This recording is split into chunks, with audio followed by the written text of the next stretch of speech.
Jack, the first weekend Jack EPA was in town, mine was the second house they went to. So to say this has been confirmed ad nauseum is an understatement. So anyhow, this guy from the MDEQ calls me back, and it was Thursday of the Virginia Tech testing. And I'd gone outside to take the call. First of all, they got my address all wrong. 2804. I have no idea what the hell they're talking about. So I get him fixed. Anyways, he says to me, as I'm trying to explain this to him, because I don't know who's been in the house. The first time they were here, the MDEQ guy was a real jerk to Stephanie and Victoria and treated them like they were stupid when she probably, if they could have educated him. Anyways, he says to me on the phone, well, we know we made some minor mistakes.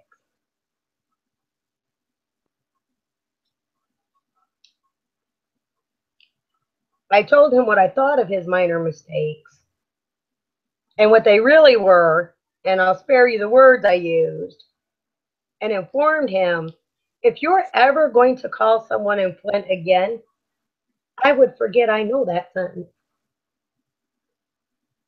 How dare they? Minor, and I understand that's the party line. We made some mistakes. Oops, bad us. No. And that's what I told him, sort of using some extra words. Minor mistakes don't kill people. People are in deep trouble, Jack. And just what we've gone through with Mike and Victoria and Stephanie having Legionnaires. Okay?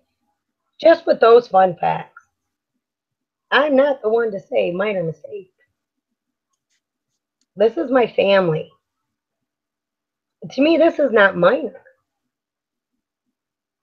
And another comment I had that same week about Mike and his eye stroke, well, at least he didn't have the big dangerous stroke. At least. Right. It's only a third of his vision. Only one eye. Cool. That's great. Well, that's like the doctors telling Leanne that it's only a few IQ points. It is the same thing. And it's,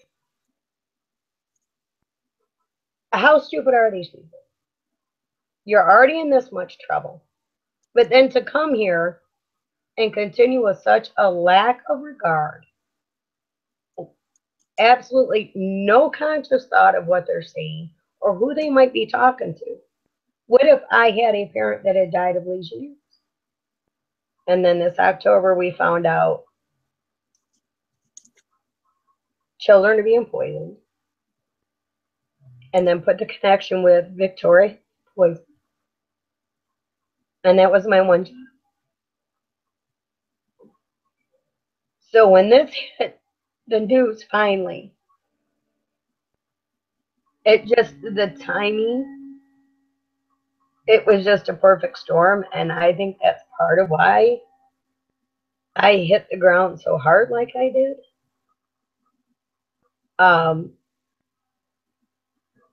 My girls are 16 and 21, and yet harming anyone's infant is incomprehensible. Anyone's. And that's why I'm fighting for everybody's kids. And, you know, now we don't, of course, know what the girls' reproduction looks like, and of all the things I didn't want them to experience. So, yeah, there's a lot behind my drive. I feel for all these moms. If I had an infant right now, I'd be locked up. Not knowing, having to wait for the blood test when they're older, having to wait and see what it's going to do, having known I gave my brand new baby, or I drank the water, or I made them formula with the water.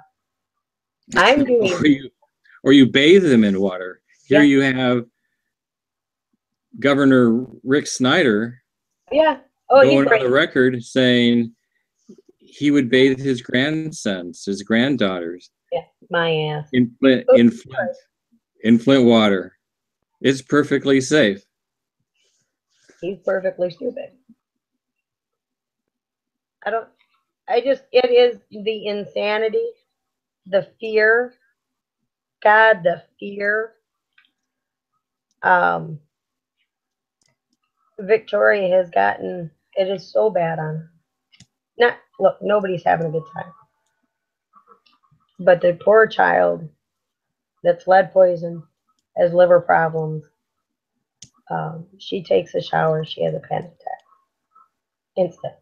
And they, not for a few minutes, not until she's out, 3 to 5 hours.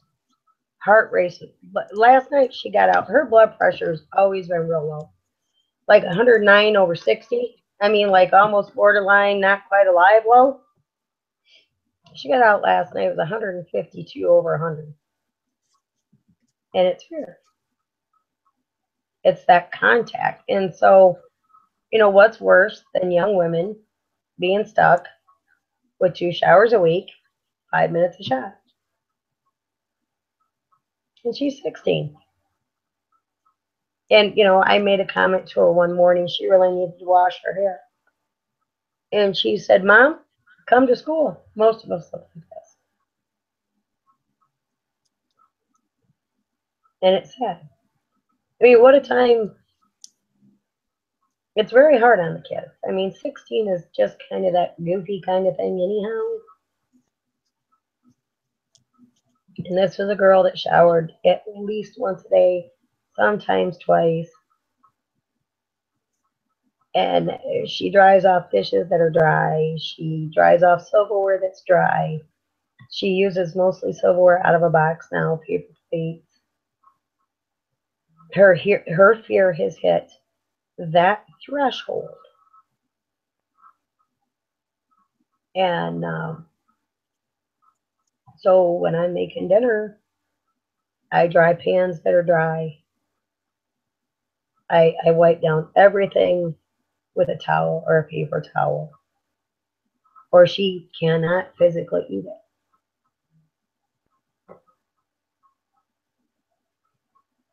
I don't know what you call that, but it's not good. We've had to start counseling. We were in Ann Arbor and she was super thirsty. You know, we're 70 miles away, and I'm like, honey, just get a drink of water. And she looks at me, she says, you must have lost your mind. So I'm not sure she'll ever be able to drink tap water. And that's what a lot of us are suffering this. There's certain medications she's on right now for her back and hip. She's really so smart, they both are, that sometimes it's not good. And she's very concerned because these medications are filtered through her liver, and her liver is already having issues. So she's not even sure she should take them. 16.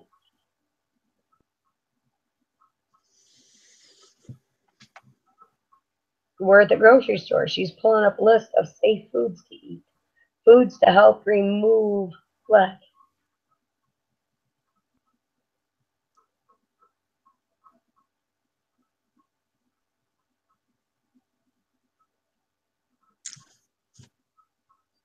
And the weight is oppressive. What's that? The weight of all of that is just oppressive. It's sure. Almost hard to function. And she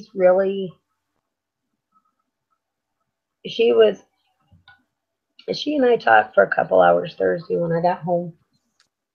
And she's not one that talks very often. She bottles everything up, which is just a nightmare right now.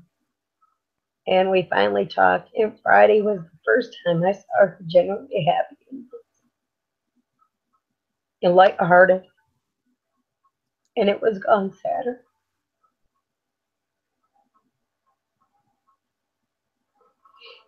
So, was she involved with the Virginia Tech water study 2 weeks ago? With back and hip in school,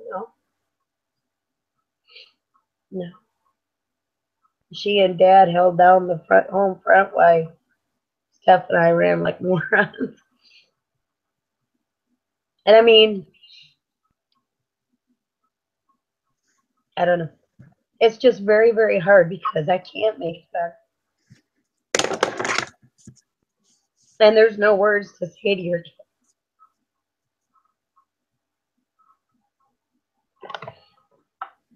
So anyway.